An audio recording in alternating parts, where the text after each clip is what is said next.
Hello, Agroforestry Academy tribe. This is Gennaro here from the Agroforestry Academy crew from Sítio do Jazz, Brasília, Brazil. I wanted to share with you today about some thoughts about this area which we've been pruning this week and managing, and really resetting the system here. We do it twice a year. It's a pretty simple system, right? I touched up a little bit about this on the Instagram this week. We had great results, great feedback on that, so we're gonna go ahead and make a bigger video today with the blog here, right?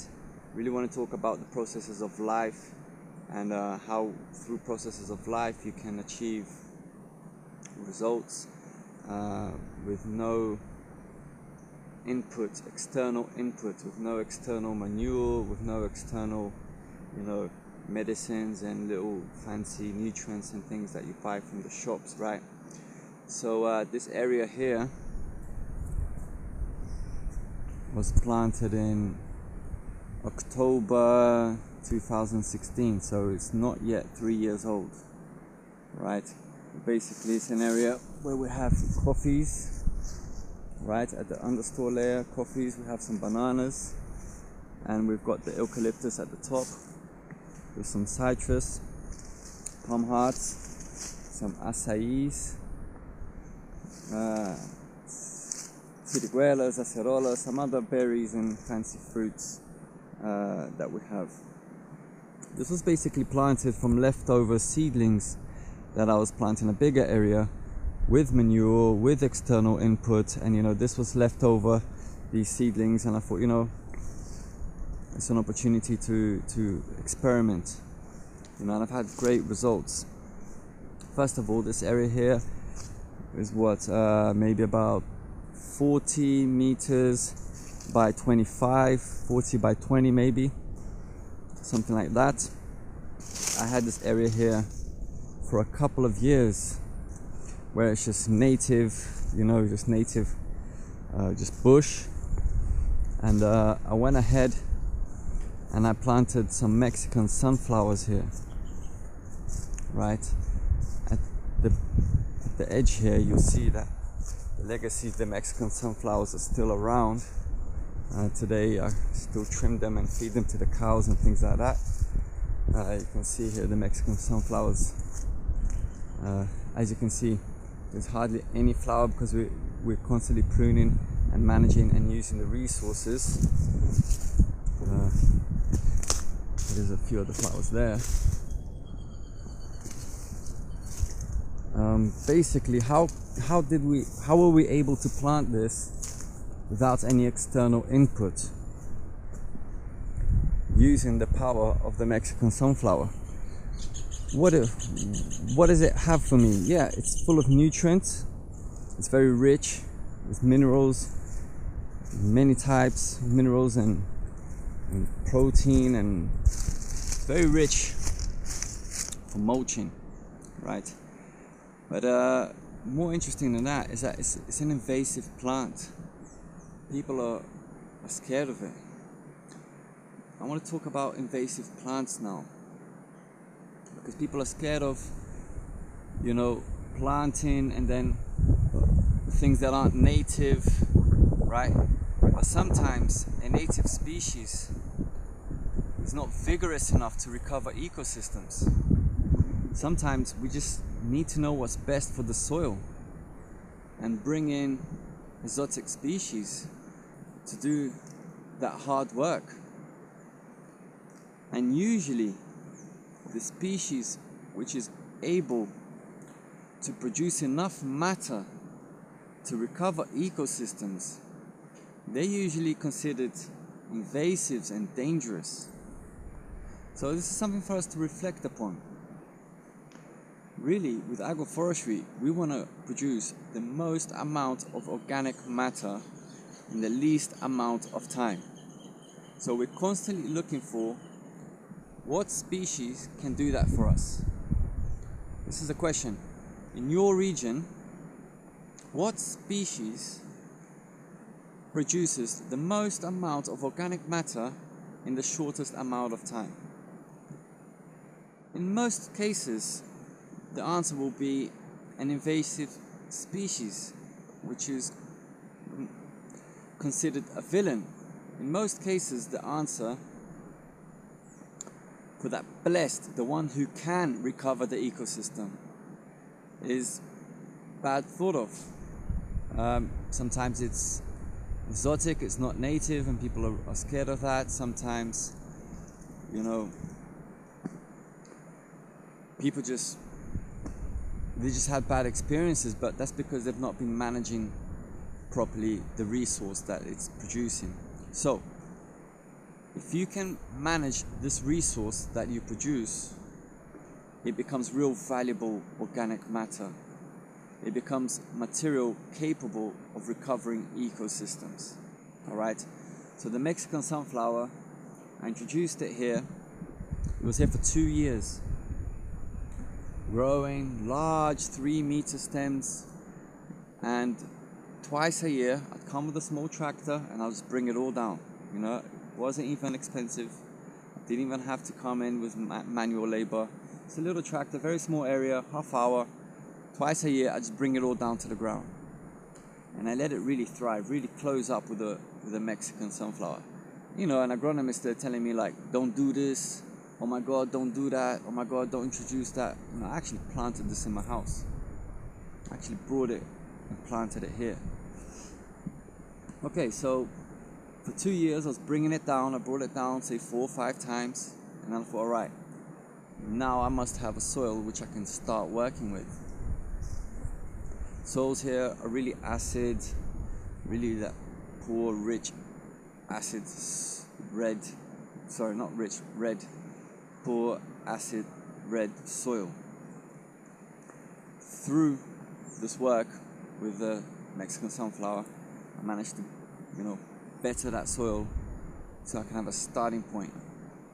So then, you know, I made it really simple. I didn't play around with any veg or anything like that. Didn't want to make my life difficult. I just made the tree beds, planted the coffees and all these seedlings that are here, and you know, left it be. A little bit of irrigation in the drought. What happened? The Mexican sunflower came back vigorous, took over. You know, I'm busy with other areas that I invested more money in. I just kept an eye, you know, what's happening in there. But every time I came here, it's like the Mexican sunflowers were looking after my seedlings. It was like a greenhouse. Like, right, everyone's healthy. That's great, everyone's healthy. So, you know, I was able to leave it until the day that I could come in. And then when I came in after I had the seedlings planted, then I come in with a machete, with a hoe. And the work was to cut down all the matter, all the sunflower, Mexican sunflower, and cover our tree beds.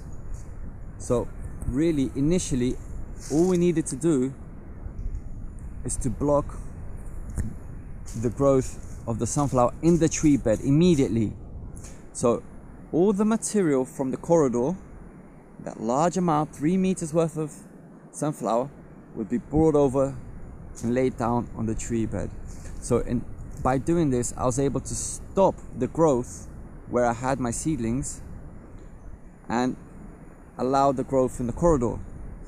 So then, you know, I started this process, and then it had to be every 60 days where I was just bringing matter from the corridor into the tree beds. It didn't take that long until we blocked all the growth on the tree beds, right?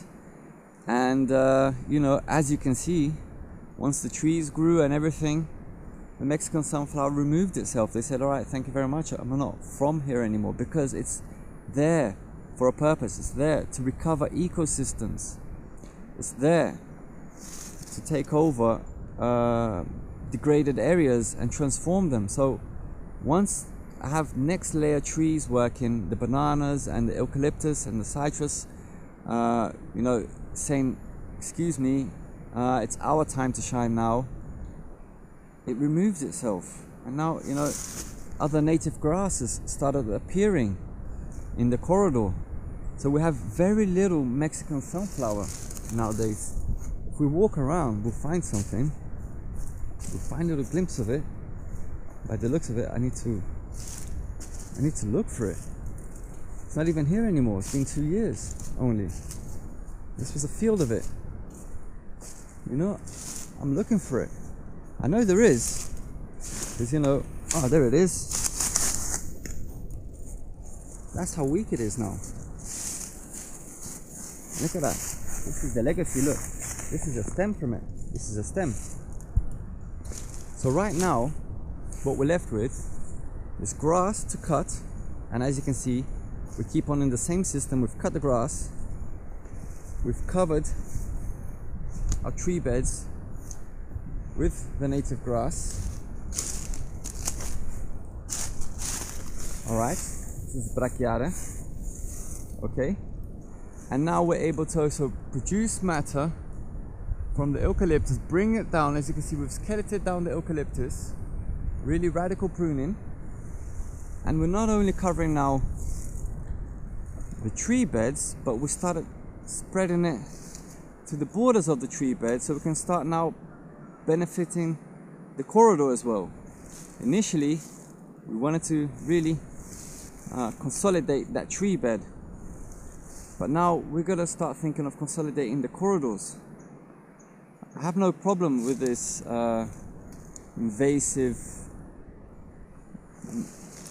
exotic plant anymore here. The eucalyptus is bringing the bed a little bit wider. We know that the roots of the trees, they're not going to stay in the island of the tree bed. They want to interact. They want to cross this corridor, and they want to talk with the trees on the other side. So it is important that eventually we work this corridor as well. So it's been producing organic matter for almost 3 years now, 2.5 years, where we're layering it and feeding it. Now eventually we're going to want to, you know, unify this whole system, but we're almost there. So we spoke about this. This was using just processes. Obviously, the areas that I planted in the same date with the same seedlings, where I've used external input, obviously it's thrived more, it's boomed more. Obviously I harvested more coffee. Already I harvested coffee here, but obviously I harvested more coffee elsewhere, and you know, and things have thrived more, where here I've had to be more patient. But this is a real healthy system here, and this is a real economically viable system where anyone can really use processes of life and produce. So once you use process of life, maybe you have to be more patient. Maybe you need to initiate a process that's going to lead to another process, and it's going to lead to another process, and eventually you get there. This is how nature works. Obviously we're accelerating nature's job by pruning, coming in and interfering and pruning, because the Mexican sunflower, you know, it would have led to the same thing. It would have been a little forest eventually, because the Mexican sunflower would have given it condition for the birds to plant a little seedling. It would have been there like a little greenhouse, and once it came through and once we got the trees over it, it would have said goodbye. But we've accelerated maybe 10 years work in almost 3 years, 2.5 years. Alright, so we're working with all this mulch, with the grass, with the eucalyptus. Okay, so let's think about that. Think about it. In your region, what is the species that is most vigorous, that is more capable to produce the most amount of matter? And I wouldn't, if I were you, get caught up if it's exotic or not. I wouldn't get caught up on that if I was you. Just make sure you manage it, make sure you're pruning it, make sure you're using the resource to its correct, to its best use, which is basically concentrating it in areas. If you use that resource and you concentrate it in an area, then you know you've accumulated, and that's really gonna decay and become black, rich soil. If you spread it out, it's really got the tendency to just kind of like dry out and disappear really. So we're like concentrating it until we're able to establish a nice thick layer of it, and then, you know, maybe the top layer is going to dry, but just underneath it, you know, we dig in. Look at that. All right, it's just starting to look great. It's not rainy season, so things are pretty dry. I haven't got the irrigation set up this year. I'm confident it's going to survive. It's going to thrive with all this organic matter without the irrigation. And another interesting point is that the bananas came better the second time around. Usually when you bring in external input and you put all that manure, the bananas thrive the first time round, and then the second time round they're not such great bananas anymore. They don't thrive as much. Here it was a little bit different. Here it was a little bit weak at first. You know, it didn't have all that external input. A little bit weak. It was just working with, you know, processes of life, of grass and things like that, living off the grass. So they weren't great bananas. What was great about it is that it came late. Since they weren't thriving, it came late. So it came like out of season when no one else had bananas, because all the thriving bananas came all together in the summer. And then these came like late. They were a little bit late. And then I had bananas when no one else had bananas, because these were weaker and they came later. But that was really interesting. But what I've noticed today, I've harvested a nice chunk of banana here. You know, we've taken it off and we've sent it to the market already. Shame I can't show it to you now. But bottom line is, second time round it's coming in better than the first time round. So the system is enriching. Wow. And when, you know, it's clear that when we use external input, we start with it booming, and then if we're not using the correct processes, the tendency is to every year have less energy. In this system, every year we have more energy. This is another interesting point. I had my eucalyptus. You can see they've all been trimmed. They've all been cut down, kind of like in the height where we could have done it by hand. You know, we had a chainsaw, but, you know, didn't have the manpower, didn't see the cost of putting up the ladder and going up 5-6 meters high and giving it a trim. So the order was, you know, just cut it where you're comfortable. You know, just cut it where you're comfortable. Better done than perfect. Better done than perfect. It's not the correct height for, we like to keep the eucalyptus, right? As you can see, they're all like that. So as you can see, we had many cuts already at this height. Many cuts, we've already returned it. But now that we've got the citrus already establishing one layer, and we really want the eucalyptus to be above it. And we've got the tools as well. So what happened is the tools came in, where we're able from the ground, you know, with the little stick, the little arm, where we're able to go and sew it down 6 meters high. So the difference is we've got the tools now for that. So we're not having to put the ladders up. So it's really interesting where initially we were cutting it low where we were comfortable and where we paid to do that, and then now we're able to cut it higher. So that's really cool. We managed to bring our eucalyptus up to the correct height, the ideal height. All right. So from the Agroforestry Academy crew, man, there's a few things there for us to think about. You know, question us on this. You know, this whole native and this whole exotic talk. You know, because people are really tied down to what's native, but what they don't realize is that what's native now might not have been native 1,000,000 years ago, or 100,000 years ago, or 100 years ago, because ecosystems are not static as we like to state that they are on books. This climate zone, this is savanna, Cerrado, Brazilian savanna. But was it savanna 1,000 years ago? So what's native now? So I mean, isn't it evolving? So can't it evolve from savanna into rainforest? So for that, do I not have to bring external species that have the power, the strength to transform that? Because native savanna species don't have the power. Oh, but you know, it's the biodiversity. I'm sorry. This amount of biodiversity, all the biodiversity in the world, is not going to recover the ecosystem. The tendency for dying ecosystems is to multiply the number of species in a desperate attempt to survive. Doesn't mean it's got more variety of plants that we need necessarily to preserve that.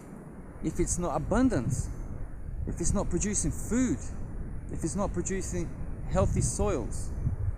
So that's an opinion, all right, which a lot of people share. All right, so I think there's something for you to think about as well. So let's debate it. I know it's not conventional. All right. So once again, from the Agroforestry Academy crew, this one's you. Let's keep it pruned. Say hello to my main man Felipe from the Agroforestry Academy crew in Reservado Cajueiro, in Bahia, and another spot we have out there. And I want to say hello to my main man Jesse in the UK. He's been commenting with us. He's really interacting, and this video's for you, Jesse. Right, with this project that you're doing there, it's great, man. And all you guys there in the city that are making a difference. All right, so respect to you. Sign out.